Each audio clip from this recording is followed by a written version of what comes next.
Had a busy weekend sorting out my retro room. I've taken over one of the back bedrooms upstairs in this house and gave it a right going over today, and I'm feeling pretty pleased with myself. So I hadn't planned to do it, but I thought, you know what the hell, I'm going to make a little video of this to show off all my hard work. Basically what I've done was I had a lot of random desks in here and it was a right mess, so I've got some large sheets of covered chipboard and laid them over the top of the existing desks. That's given me some big wide workspaces and it's allowed me to get some machines out. So I've got a bunch of stuff out that I think I'll be using and for coming projects, and I haven't plugged in anything or wired anything together yet. I've just positioned everything for the way that I probably want it to be. Always desperately short of shelf space to keep stuff on, so I put up some shelves here. I haven't finished this because I've got all my games and bits and pieces up there, but I still need more shelves and still some blank wall space, so I'm gonna get a few more shelves up in the near future.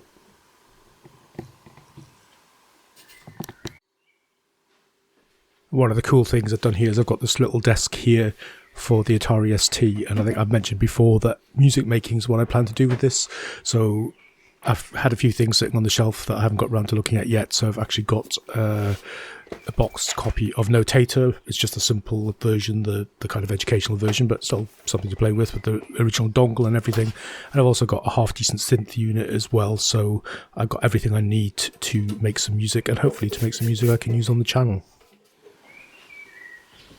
I've cleared all my PCs. Most of my retro stuff used to be on this desk here, all of the 486s and stuff, but I've cleared that away and made space for Amigas, because Amigas are big flat space taking up things. We've got the 500 that I had a look at in one of the videos. There was a crappy beat up old thing that works again, and I've got a nice Amiga 500 Plus here, which Santa Claus bought me for Christmas, but haven't really had a chance to mess about with these. The plan is to keep the 500 Plus pristine and to maybe mess about and do some mods and things on the old one that I got off the classified ad. And just above that, as I mentioned before, I put some shelves up, so it's really nice to have all of my games and productivity software and somewhere just to put random crap that I may be using at any given moment. So yeah, it's nice to have places to just grab stuff from. So if I need Windows or DOS 6.22, it's right there. And just below the shelves, we've got my Apple setup. So I'm not really a big fan of Apple. I don't know anything about them, but they are such an important player in the birth of computing that you really ought to have one in your collection. So here I've got Power Mac 6300, and funnily enough, I'm about to go and collect another one that I've got from a local collection, which is a 7100, which I think will be a bit more interesting, but something to dabble with in the future.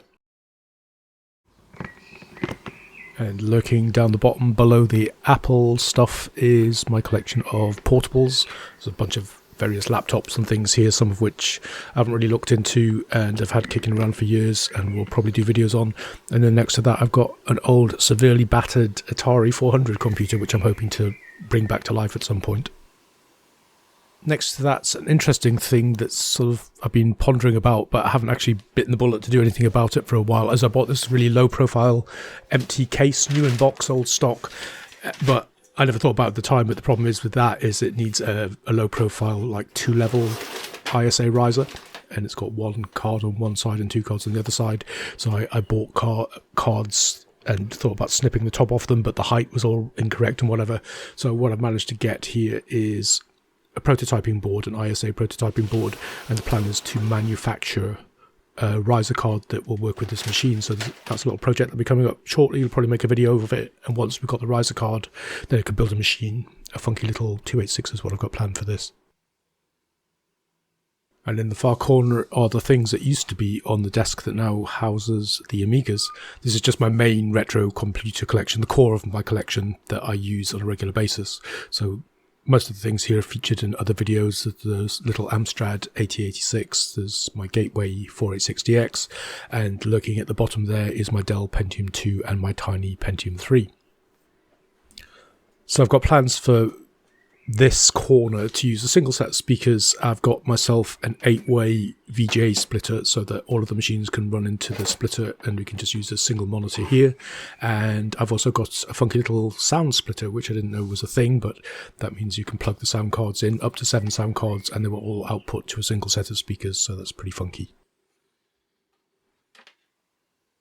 And now for the brains of the operation. So we've got 2 Amstrad PCWs here, both fairly recent acquisitions. Both of them are bought as non-working, but now both of them work, thankfully. So on the left is the PCW 9512, which I did a video of recently. And as I described, I want to use that to run some kind of database so I can catalogue all of my retro bits and pieces and keep tabs on them using a vintage machine, which should be cool.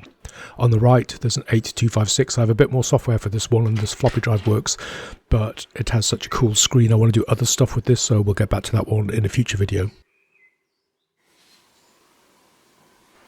So down underneath that, I forgot to mention the IBM Pentium 3 that's along with the other pre-built systems. Yeah, an old analog oscilloscope to mess about with, so might try and use that to do some troubleshooting at some point.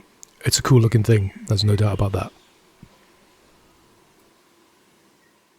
Okay, in the opposite corner to where I've got all my pre-built machines, I'm going to have all of my home builds. So I'm probably going to arrange the other side to be like this, so the only thing on the desk is the monitor and the keyboard and mouse, and everything else, all the base units, are going to be on the floor. So here we've got the Athlon stroke Duron I recently built, the VLB 486 and the 386 that I built in another video.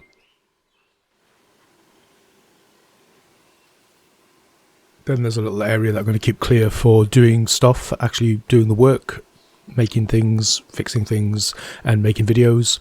Above that, more shelves where I've got my C64, my Spectrum, more software, and some tools like soldering irons and stuff like that.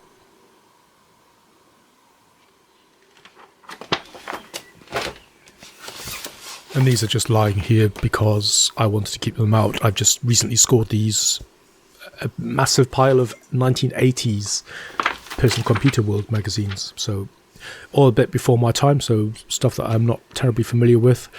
There's some of the early PC stuff's in here, but by and large everybody's using CPCs and Dragons and Epsons and all sorts of strange computers, so interesting reads, so I've left them out for now so I can have a good peruse.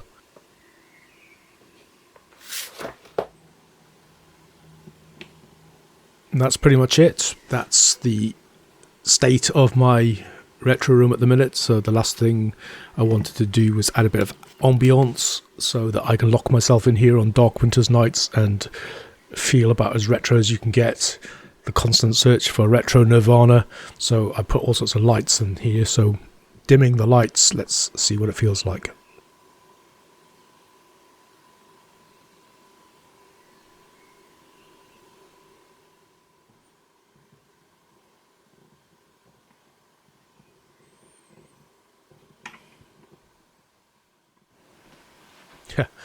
I think that looks pretty cool, though I say so myself, even though it doesn't really, you don't get the full effect because it's still quite a lot of light getting in here because it's just a very bright summer's day.